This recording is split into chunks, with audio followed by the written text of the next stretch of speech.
Get a Job in Tech episode 239. I want to read two articles, right? First of all, the article says which workers check in during PTO. Paid time off is what that stands for.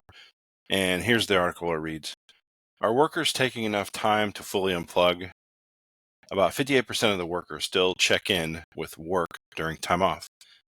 And 36% feel guilty even taking time off, according to some survey.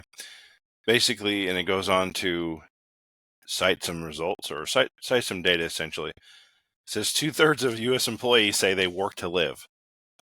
According to the survey, financial professionals, researchers, program and project managers, work, and legal professionals are most likely to agree.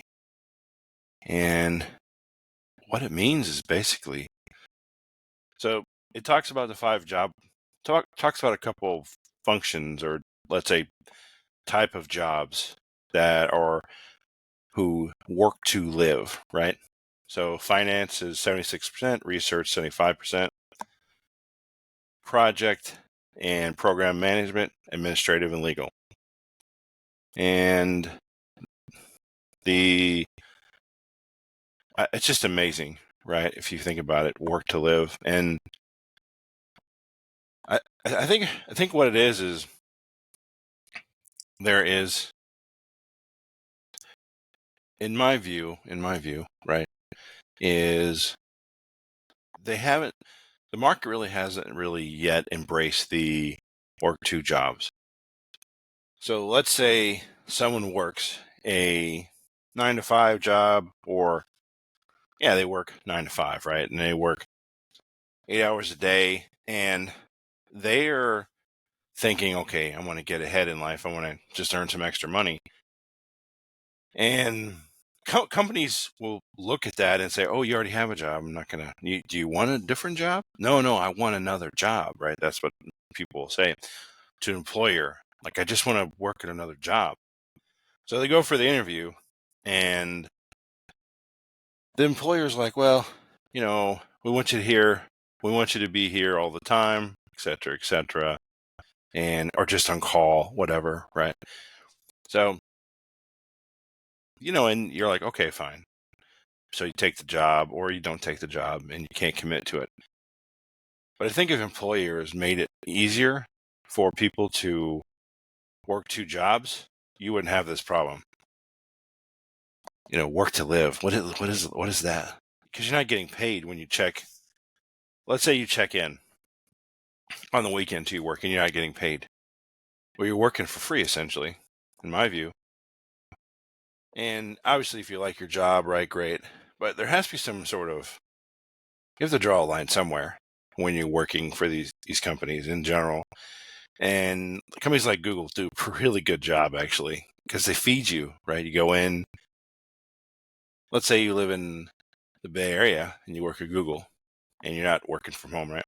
But you work in Google. So you start at like 6 a.m. You get up, you take the bus, and then you take the BART, which is the train. Let's say you live in Sacramento, and you take the BART.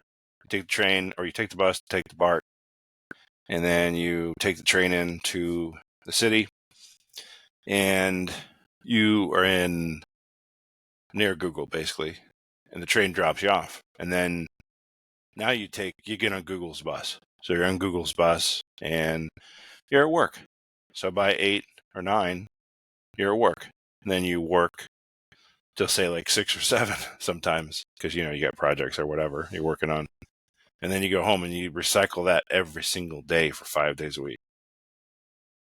So you're working to live. They make it easier because they have food there. They have everything you need. They can take little power naps.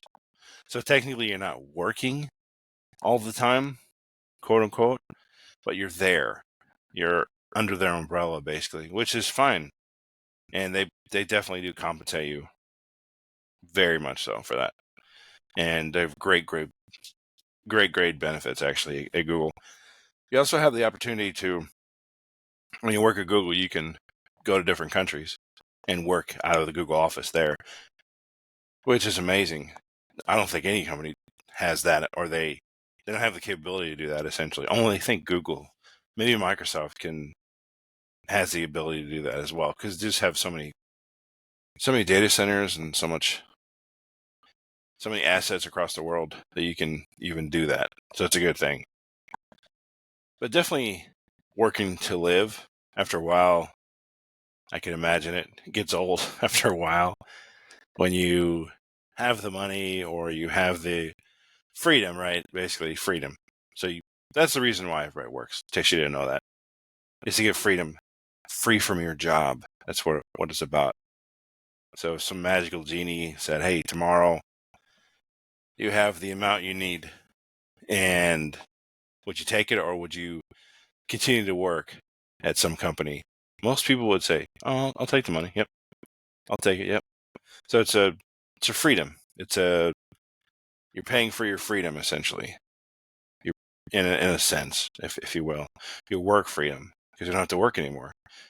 Another thing that surprises me about some of these individuals who run a large company and they don't necessarily have to work anymore, but they do it. Either they love the company, they love the thing they do, or they have something more like a vision they're going after, or something they want to attain in that regard.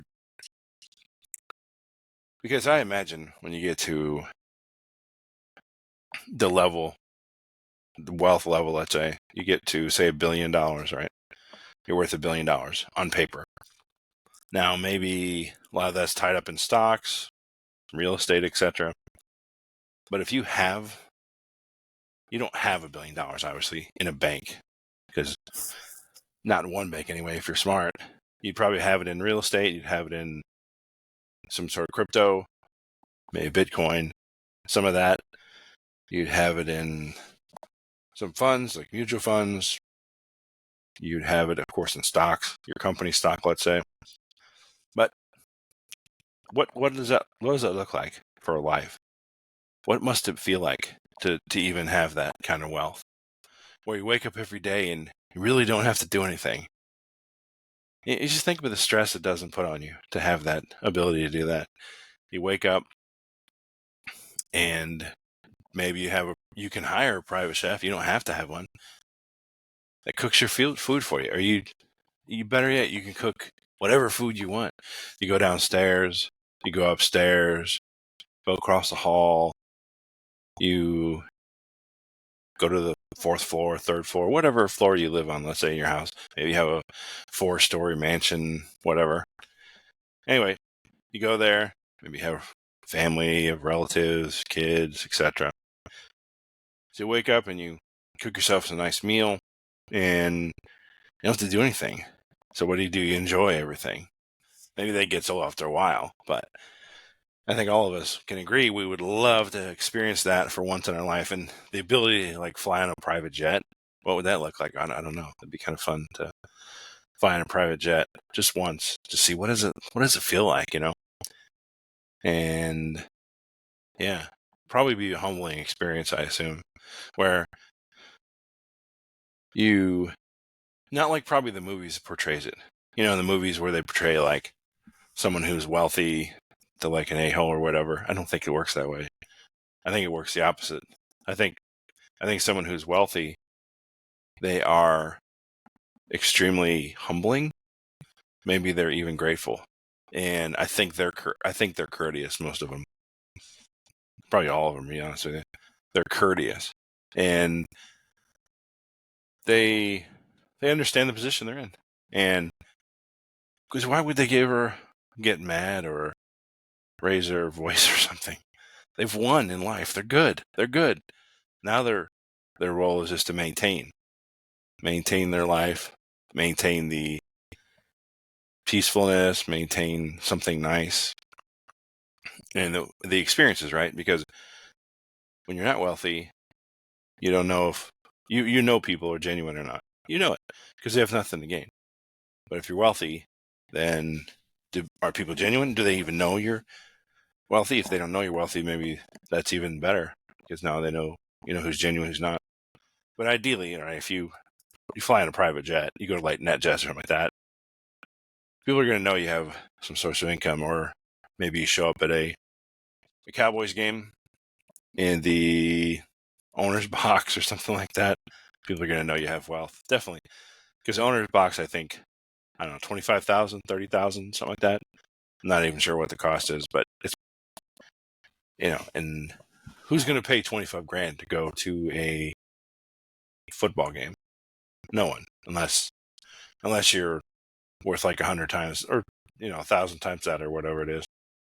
It's almost like if I can imagine someone make 100K a year in IT, this is IT, and then someone makes 100K a year, then someone makes 10 million a year.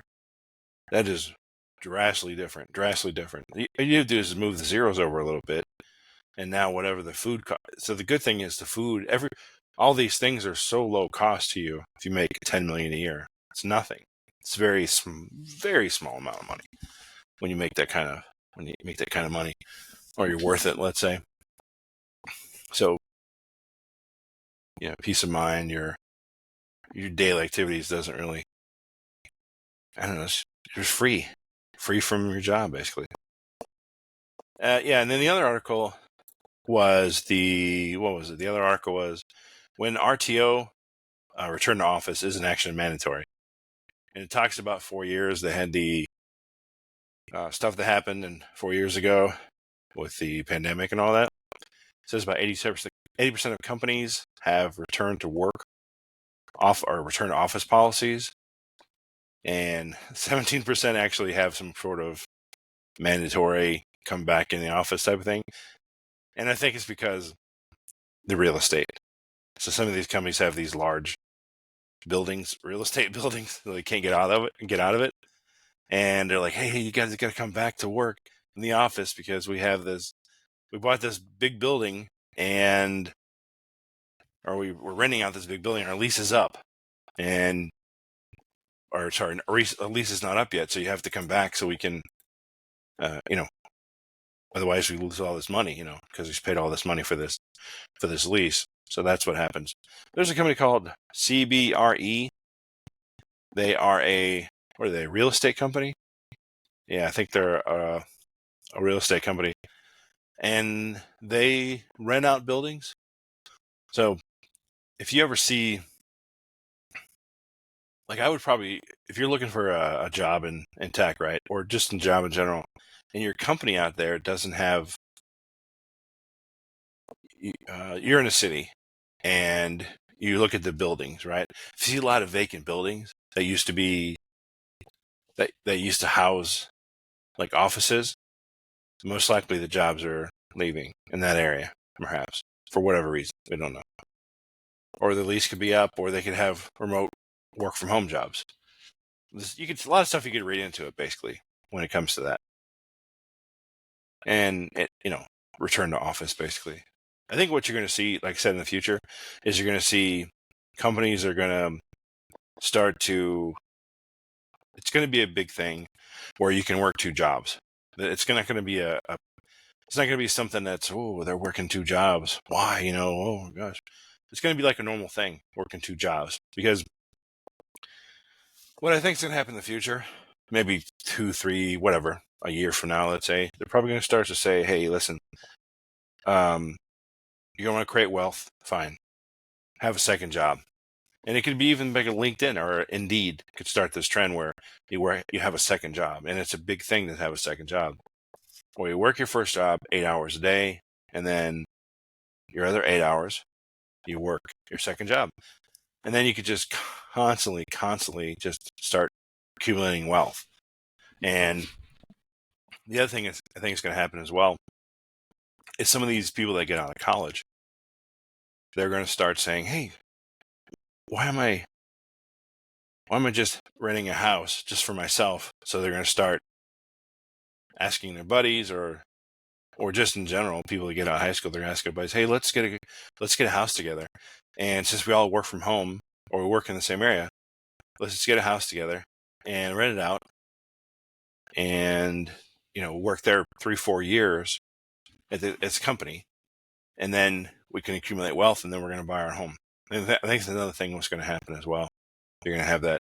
So just imagine you're in high school, you get out, and then you and your buddies create or rent a house, and so now you're splitting the rent. Maybe it's like $2,000 a month, let's say. So it's 4 bedrooms. That's $500 each. So you're only paying $500 a month on the two. So you take that 500 and you make $100K a year. That's a small fee. So now you're pocketing all that money for rent. So you're just cashing that. You're just collecting that money for a down payment on a house. And then after 3 or 4 years, you go out and you buy a house, maybe in the same area. Who knows?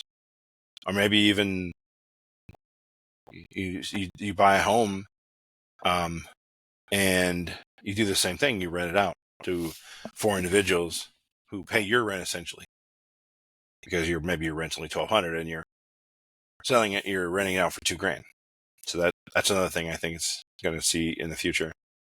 I think companies that are going to push this is definitely Amazon, because Amazon is big on the AWS, Amazon Web Services, or sorry, AWS, but the certification that goes along with that. I think what they're going to do is that's going to be a big thing in the future. Amazon's going to be on the cloud, and unless you see like some big thing where the cloud is no longer a viable thing, you're going to see more and more things like that, because they have certifications. That's a big deal now. Or the Amazon certification, if you have it, AWS certification. Oh wow, you have it. So a company's going to hire you, and yeah, I think that's what's going to happen in the future. And I think rates will go up, the prices. So meaning the hourly rate, not the prices, everything. I think hourly rate's going to go up as well. I foresee that maybe because right now I think just your non-IT jobs, they're getting unfortunately they're getting closer and closer to the type of IT job. So like if you're a UPS driver, you're gonna make like $50 an hour. What is that? You're getting kind of close to some of the IT jobs when that happens. Now, of course, you could retire it working as a UPS driver or whatever. But as those rates come closer and closer to IT, you're starting to get in. Some of the IT people are going to question themselves, like, am I in the right industry? Am I doing the right thing? Yeah, you are. You're in the right industry. Because what UPS driver has to drive every day, right? Whereas IT guy or girl, wake up, go in the other room, and go downstairs, go upstairs, go 3rd floor, 4th, or whatever, go to the apartment, whatever, and log in the computer, boom, they're at work. So I think that's the other thing. Thanks a lot. We'll see you next one.